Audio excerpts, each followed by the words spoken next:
Okay, today we're going to do the corrections. Alright. First question, the mean time to score the first goal and the standard deviation to score the first goal. Okay, in case you just here, we'll have to key 35, 32, 45, 15, 55, 30, 65 and 7, 75 and 80. I'm not going to keying in how to key the values in, because that one you can go watch my other video. So in the end, what you get is, if you key calculator, you get out the values. The mean time, alright, to score the first goal is 51 minutes, okay, and the standard deviation, can we write there, standard deviation is simply equals to 14.1 minute. Okay, just key into your calculator and then you get the mark down there. That's it for this part. Okay, part B.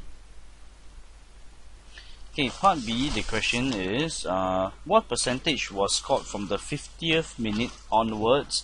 Okay, 50th minute onwards, right, is down here. Here is less than 50. 50th minute onwards is down here. So is 30 plus 7 plus 16 divided by 100. Okay, so 30 plus 7 plus 16 over 100. Okay, here we have, okay, times 100%, it is 53% of the matches. Simple enough question. Alright, that is part B, and now we go on to part C. If the next 5 matches were goalless, how will Arsenal's standard deviation to score the first goal be affected? Okay, the mean time will be lower. Okay, you can actually just try to key in the values down there. Okay, goalless. So that means that go and key, you'll notice that the mean time to score the first goal, the mean time, okay, sorry, stop talking about standard deviation. If you just key in all the values one more time, okay, to say that there are no goals, okay, there will be, you find that the standard deviation will increase.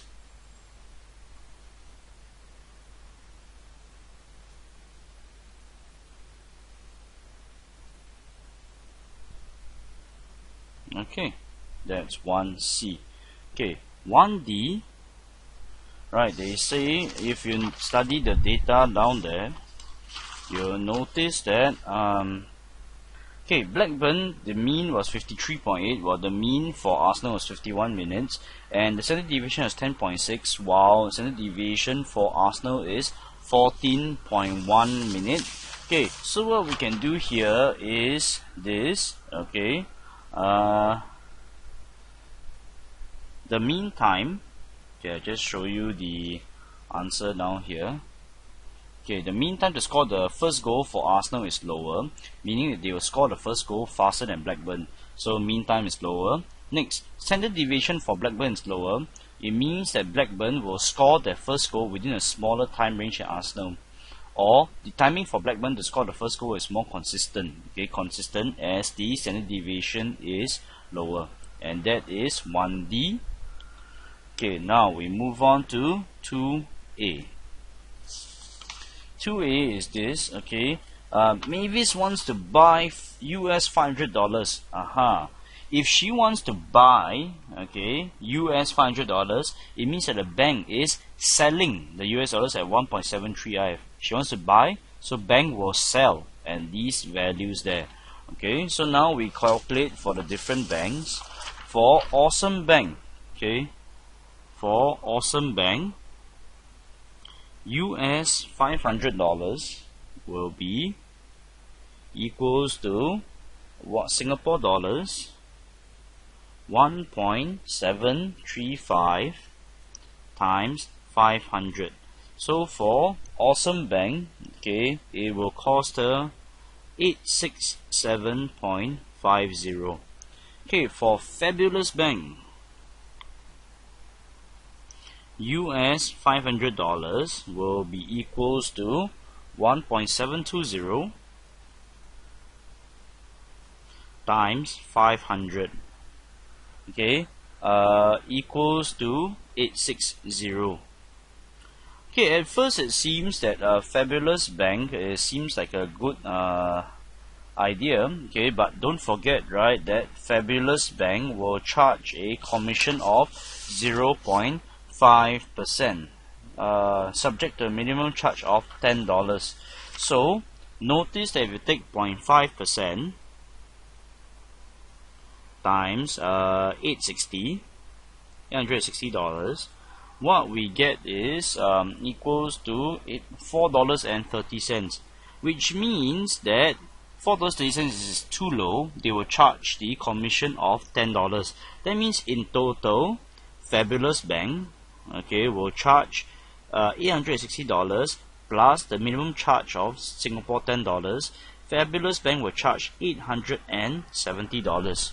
So if you take the comparison, 870 compared to 867.50, of course she should choose, okay, Awesome Bank should be chosen.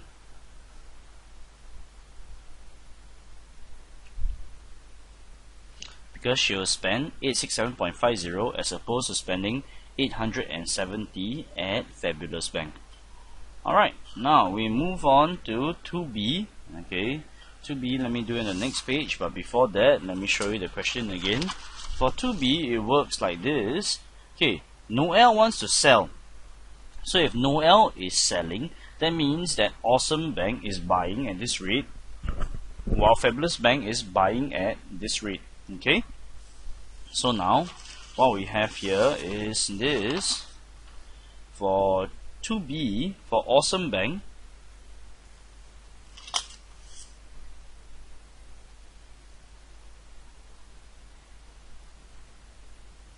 what we have here is how much that Awesome Bank will give Noel will be 1.705 multiplied to 2,500. So Awesome Bank for that 2,500 will give Noel 4262.50. Then for Fabulous Bank, okay, what happens here is this. They will sell, okay, or rather Fabulous Bank will buy at 1.715 times 2,500, okay, and Awesome Bank will buy it at 4287.50. But wait, okay, remember that Fabulous Bank charges a commission, so let's check how much the commission is 4287.50 times 0.5%, and the commission actually works out to $21.44. So that means it's over the minimum charge of $10. So in short, okay, for Noel, Fabulous Bank, right, will give him 4287.50, okay, Fabulous Bank total received will be equals to 4287.50 minus $21.44. So in total, if he had changed money or he had sold his US dollars at Fabulous Bank, he will receive 4266.06. Making a quick comparison, at Fabulous Bank, even with the commission, he receives 4266.06, while at Awesome Bank he receives 4262.50. So of course you will want more money, so Noel should choose Fabulous Bank.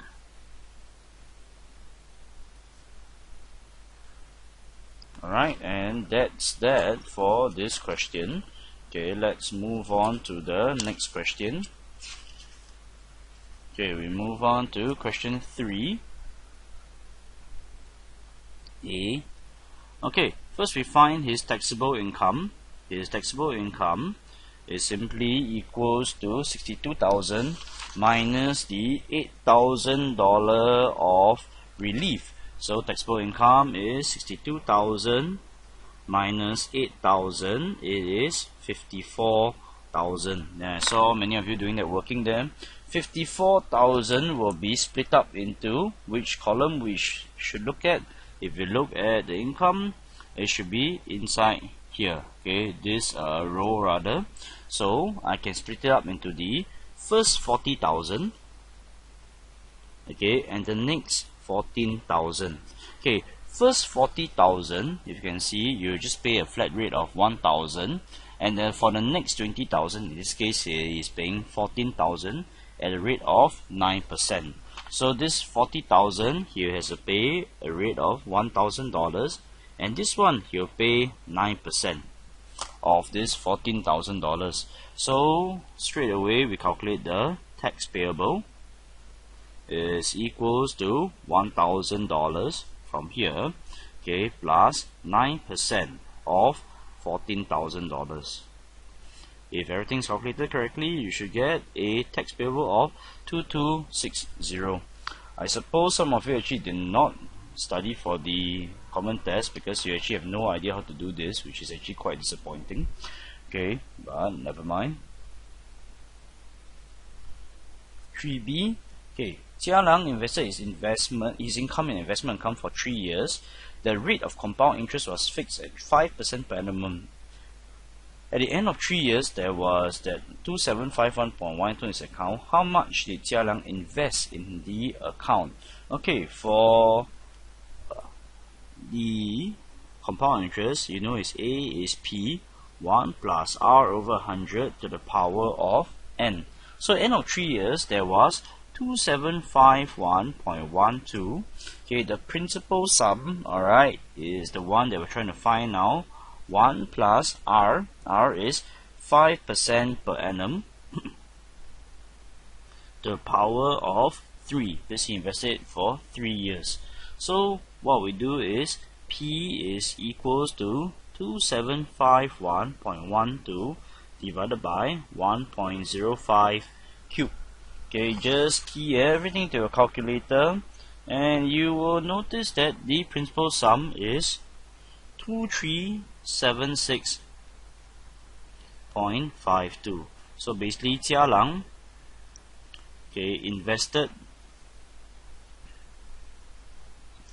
2376.52, and that concludes, okay, question 3B.